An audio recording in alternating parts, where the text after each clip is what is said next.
brothers. Hey, listen. This here's DuWayne Reed. Now, I want to tell you a story. It's a friend of mine I've known a long time. I knew him a long time by the name of Jedediah.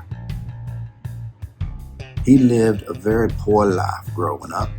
He lived in Tennessee in the mountains. His family had some land, and they did everything they could to make the ends meet. You know, he would hunt and fish and trap and just do the best he could. Now, Jedediah was married at one time and had a daughter, but his wife died. So he was left all alone to raise his daughter there in Tennessee.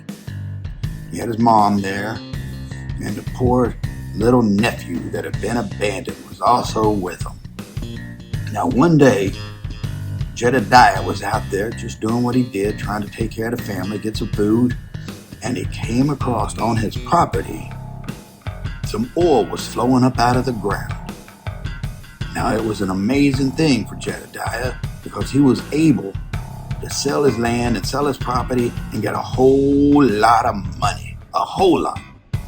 Now, unfortunately, old Jedediah's, all his people, all his cousins and relatives and whatever kinfolk he had there, they said, Jed, you gotta get out of here. Jedediah, you got to move your family out of here. Get them somewhere where, you know, they can have a chance at life. And old Jedediah, he said, okay.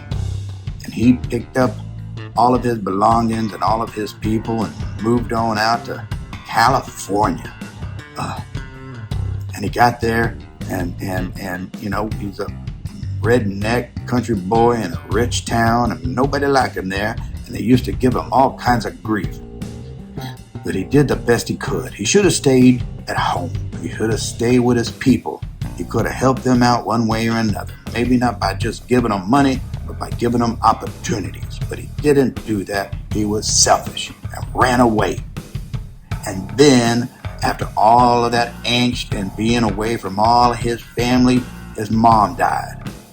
And then a little while later, Jedediah died. And then his poor little daughter, she died too. And all that was left was a goofy little nephew. But because Jedediah didn't have a good will, all of the money, California took every bit of it. And Jedediah left everybody with nothing. And poor little nephew had to just be homeless and moved to San Francisco and lived in a box. Now, the moral of this story is, don't go to California or you just will probably die poor. This is DuWayne Reed. I'm out. Reed Brothers.